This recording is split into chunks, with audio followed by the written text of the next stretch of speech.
Yo guys, what is going on? My name is Vexlite, but you could call me Nick, and today I'm bringing you my UFC 274 predictions. Let's just get right into it. Kicking off this card, we have Donald Cowboy Cerrone facing Joe Lauzon to kick off the pay-per-view. And I really like this fight for both men. Obviously, Cowboy's like the main attraction here. I really like this fight for Cowboy as well. Both men, I would say, are towards the end of their career, especially Cowboy. He was talking about retiring after this fight. He said he wants to let the old dog eat one last time. And I'm pretty sure this is his last fight, and I think it should be. Joe Lauzon's also up there. He's 37, but there's a theme between these two. The last time Joe Lauzon fight was in 2019, October 18th of 2019 versus Jonathan Pierce. He beat him round one with a knockout. Last time Cowboy fought was about a year ago, May 8th of 2021. This card is on the 7th, so it's like 364 days to be exact. He got knocked out in the first round. Joe Lauzon last fought 2019, let's just round up, say 3 years ago. He last fought 3 years ago and he won. Cowboy last fought a year ago and lost. Last time Cowboy Cerrone did win was in 2019, May 4th, against Al Iaquinta. He has been on a technically a 5-fight losing streak since then. Let's see, because he beat Al Iaquinta when he was on that streak. He then fought Tony Ferguson, lost to Tony Ferguson. That was like prime Tony Ferguson. That's a legit loss. He lost to Justin Gaethje, nothing to be ashamed of there. He lost to Conor McGregor, nothing to be ashamed of there. He lost a decision to Anthony Pettis, but I think a lot of people, including myself, thought that was a bit of a robbery. I really do think Cowboy did win that fight, but that's not what really matters right now. There was a no contest against Nico Price. That was a competitive fight, although Nico Price isn't exactly the highest level of competition. And then we have Donald Cerrone versus Alex Morono. He got knocked out in the first round there. Prime for prime, best for best, I do think Cowboy is a better fighter than Joe Lauzon. Although we're not having them fight prime versus prime, we're having them fight right now in 2022. Who is the better man in 2022? I'd say having fights and losing them, getting the experience, getting the in-cage time is more valuable to your just experience and ability as a fighter than taking time off after a win. So I do really think Cowboy Cerrone's losses, these 5 losses since 2019, are a bit more valuable for his experiences compared to Joe Lauzon's win and then not being in the cage for 3+ years. The only issue is that Joe Lauzon likes to start out fast and Cowboy kind of likes to start out slow, and that's definitely going to favor Joe Lauzon in this fight. Cowboy's chin has definitely deteriorated a little bit, but Joe Lauzon, I think he's a bit more of a grappler, to tell you the truth. I expect takedowns. I expect him to be shooting for takedowns. Cowboy Cerrone has a good takedown defense, though. He has a takedown defense of 74. He's also got a good amount of submission wins, 17. I mean, I know Joe Lauzon also has 17, but Cowboy Cerrone is like no joke on the ground. I know he just competed in that UFC Fight Pass exclusive grappling tournament a couple months ago. I know he actually lost that, but still, like he's in the grappling scene. He knows what he's doing. Not saying that Joe Lauzon doesn't, because he's got just as much submissions as him, but I'm just saying, it's not like if Cowboy gets taken down or if it goes to the ground, it's over, because Cowboy Cerrone, he has good scrambles, he has good takedown defense, he has good submissions. One thing that might hurt Cerrone in this fight, though, is the weight cut. He's 39, almost 40. He's got over 50 fights, and he's doing that tough cut to 155 yet again. I don't like that for him in this fight. One thing I've learned from doing this prediction series, though, is that you have to take what fighters say about their camps, about their fights, about their mentalities heading into a fight very seriously. Most notably, I learned this from the Brandon Moreno versus Deiveson Figueiredo #2 fight. I learned that I expected Brandon Moreno to dog walk him again, but Deiveson Figueiredo was like, oh, I had a bad weight cut last time. Now I'm feeling good. I was in the hospital. That's all done now. Another good example is Aljamain Sterling. I didn't take what he said very seriously. He's like, now my neck is feeling good. Now my cardio's up. I've been training harder than ever. And I'm like, yeah, everyone says that. They're not going to say they're feeling bad leading up to a fight. But Deiveson Figueiredo ended up winning that fight, and Aljamain Sterling, a huge underdog, ended up winning this fight. And if you watch one of the interviews with Donald Cowboy Cerrone, he said that in his last couple of fights, he was just kind of coasting. He was just letting off the brakes, things like that. He said he didn't really know why he was competing. He didn't really have a fire under his ass. But now that retirement, he took a year off, which is, not usual for him. He said it was much needed. He said he knows what he's fighting for now. He says he's at the end of his career. He says he wants to let the old dog eat one more time. He said what really touched me. He said he wants to get a win with his son watching, and he got super emotional about that. And he said how thinking about that when he's working out, when he doesn't want to run that extra mile, when he doesn't want to do an extra 30 minutes in the gym, he thinks about his son and teaching him a lesson and things like that, and that's what gets him going. I really feel like, I know it's like a silly little thing to pick for a fight, but I feel like Donald Cerrone really, really does need and want this win. Feel like, then in the Alex Morono fight, I feel like he was just kind of taking a fight. Same with like the Nico Price and, the Tony Ferguson, Gaethje, and McGregor fight. They're all valid losses. Those are all top tier competitors. Pettis, I really don't think he lost that fight.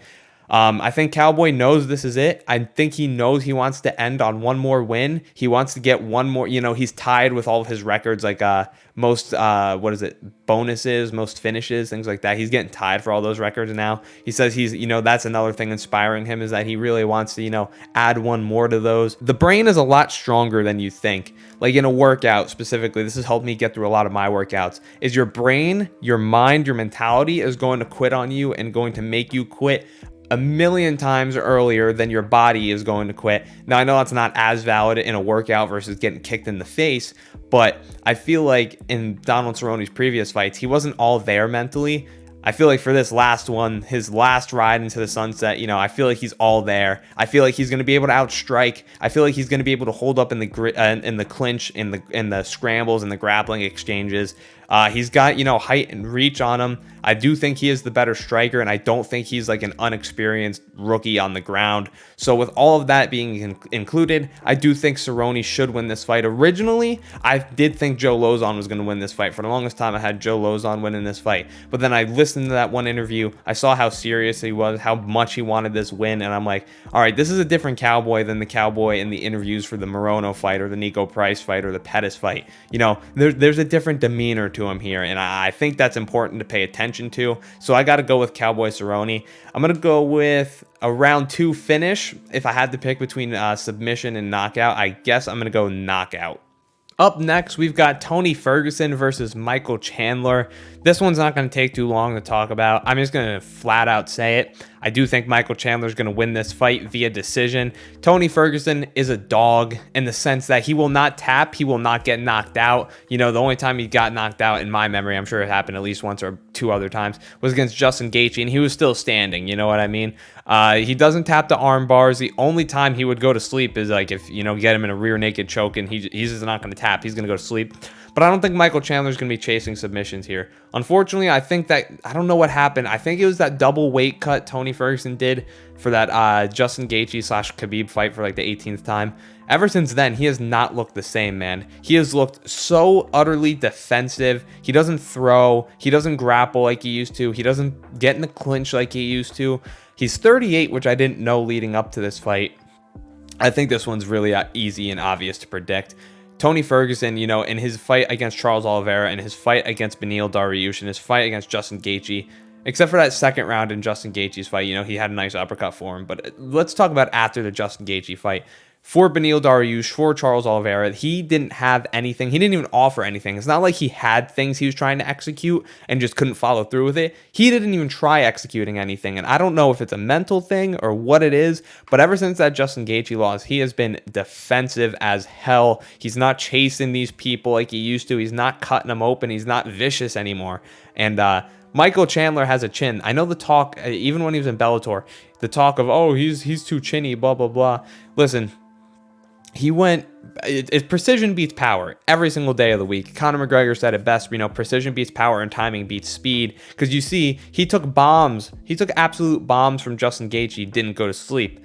But a light-looking, perfectly placed left hook from Charles Oliveira did put him out. So The idea that he's chinny is invalid in my opinion. And to be honest, I don't see Tony Ferguson throwing a lot anyway. I see him just shelling up like he always does. And Michael Chandler, he's not going to knock him out.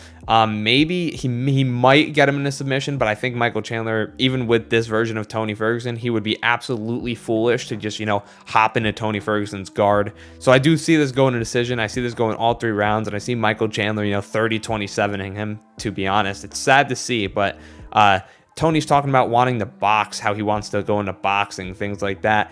He doesn't seem to be all there, and yeah, it's a sad decline for Tony Ferguson, but I don't think anyone has a valid reason, because I don't think there are any, to say that Tony Ferguson would beat Michael Chandler. Up next, we have the co-main event of the evening. Rose Namajunas defending her straw weight championship versus Carla Esparza. And there's like a funny little pattern these two have. Is one, Rose Namajunas has never been defeated in a rematch.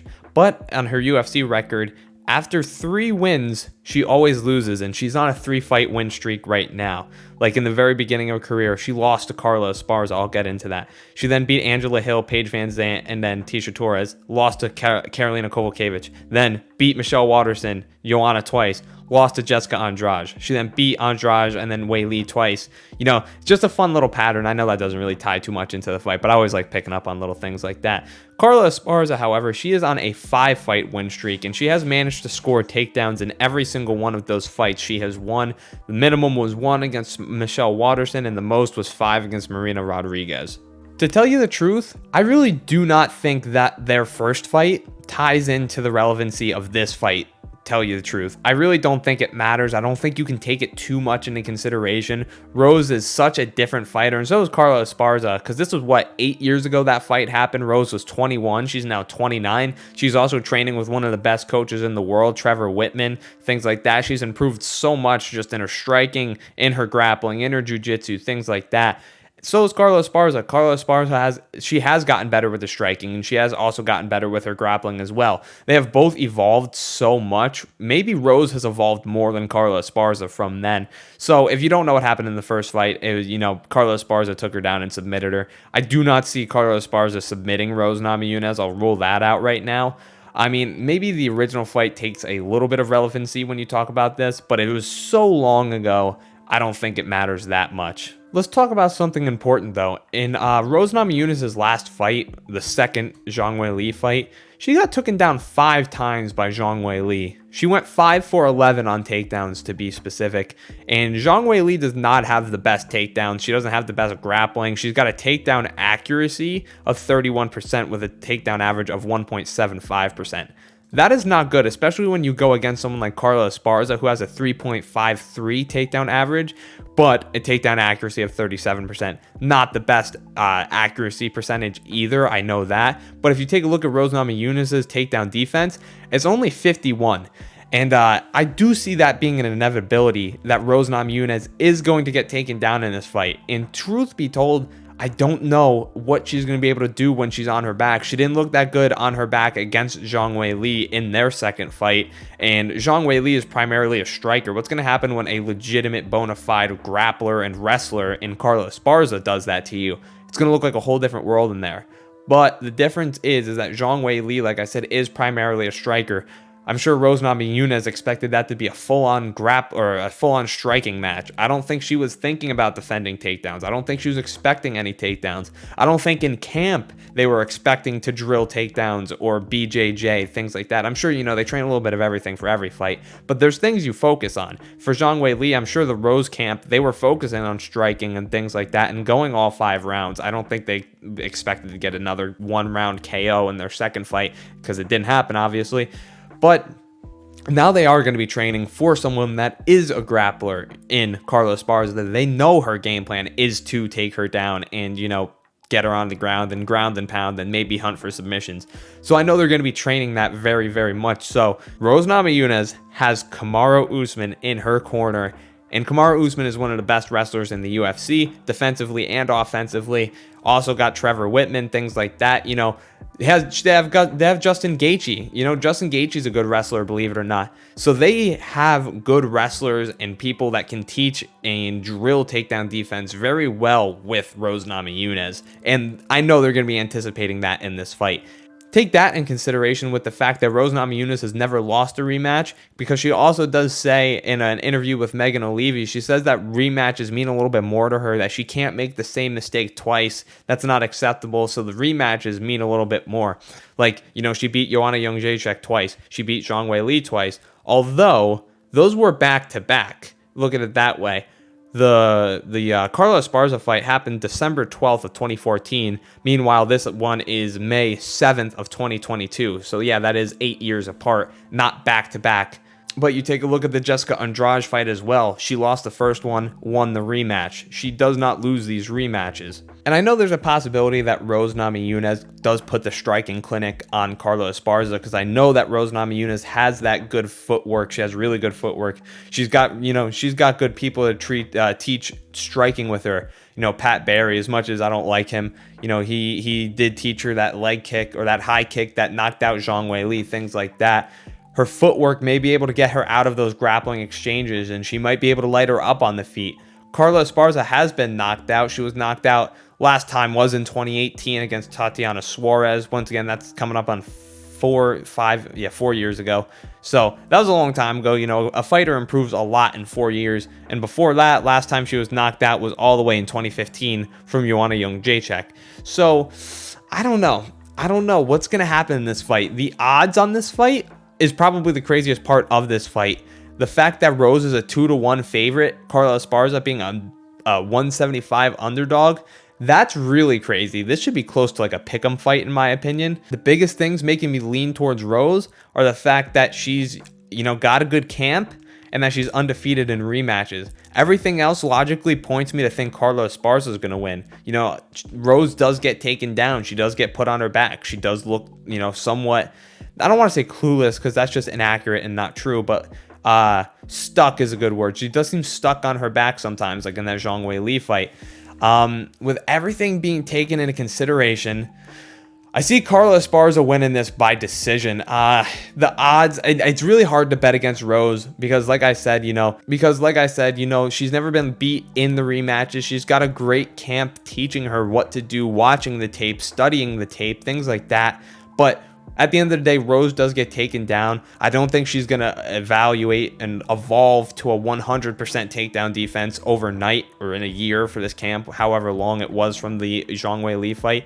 I do think Carla Esparza is going to take her down, and I do think she's going to keep her down, tell you the truth. So it's a bit of a risky pick, but only reason I would be picking Rose is just because it feels like the safe pick. Taking odds out of consideration, I do favor Carla Esparza to win this fight via decision, probably like 49-46, 48-47 maybe, something like that. She's just going to get her down, and I think it's going to be a long 5-round fight where Carla does take the title back. Last but not least, we've got the main event of the evening. We got Charles Oliveira versus Justin Gaethje, and this is going to be a banger. Make sure you tune into this one. We know what this fight's going to be. We know it's Justin Gaethje looking for the knockout, and we know it's Charles Oliveira looking for the submission. Just kidding. Actually, I don't believe that. The second I said that out loud, I don't believe that. There's a very, very real and likely possibility that Charles Oliveira does knock Justin Gaethje out. I think it would be later in the fight, but here's how I see this going. There's not many possibilities. I think there's one way Justin Gaethje win this fight, and it's if he knocks out Charles Oliveira early. Charles does get knocked down every fight. He got knocked down against Dustin Poirier. He got knocked down against Michael Chandler, but he went on to win both of those fights. And he probably will get knocked down against Justin Gaethje. But here's the thing, though. If Justin Gaethje knocks him down and he just emotionally and in the heat of the moment runs into his guard, hops in his guard, it's over. I really believe that. Dustin Poirier was smart enough to knock Charles Oliveira down. He didn't hop in his guard just like that. He didn't chase the knockout, the TKO just like that. I don't know if Justin Gaethje, no offense, I don't know if Justin Gaethje is smart enough to make those same, patterns and, just not hop into the guard. I really don't know that.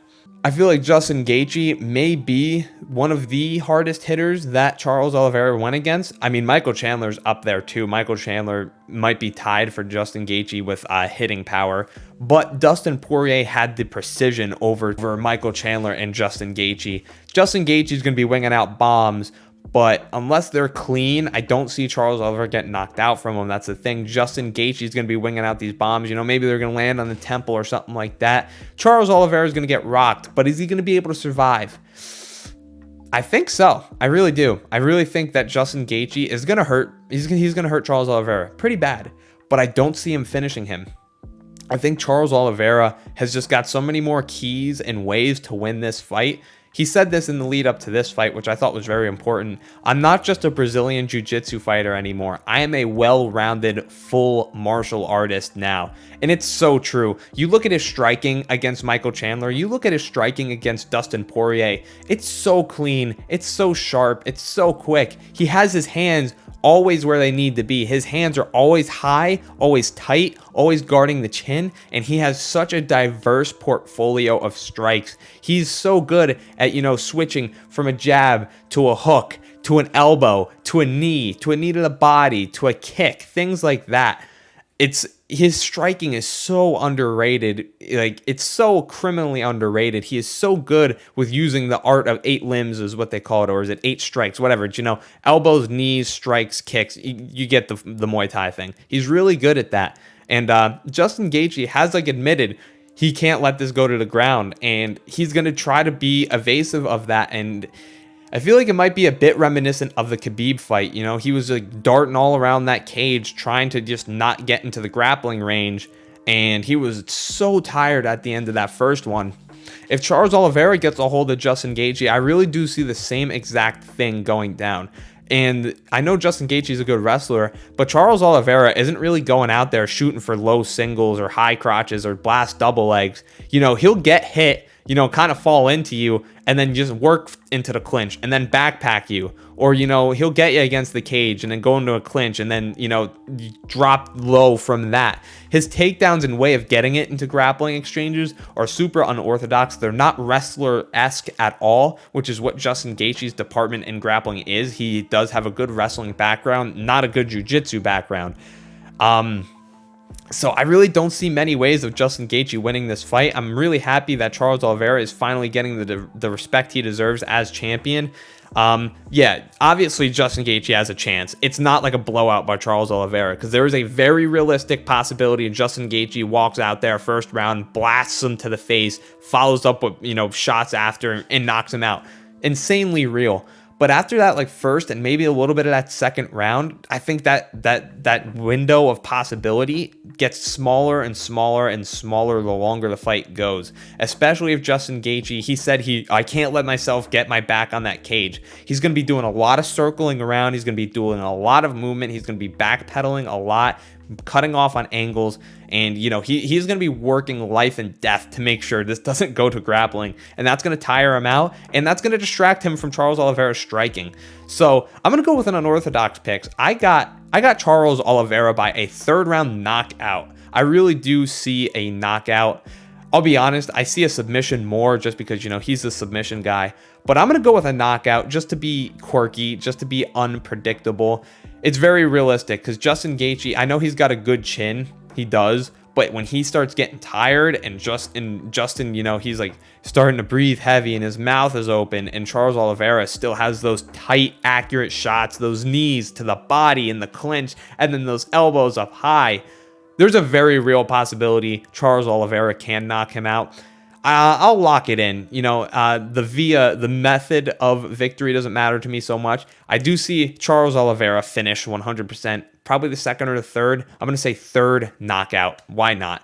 And that's UFC 274. I'm hoping I get all these right. I want to keep that predictions record looking good. Let me know who you think's going to win in the comments down below. Thank you guys for watching, and I'll see you in the next one. Bye, guys.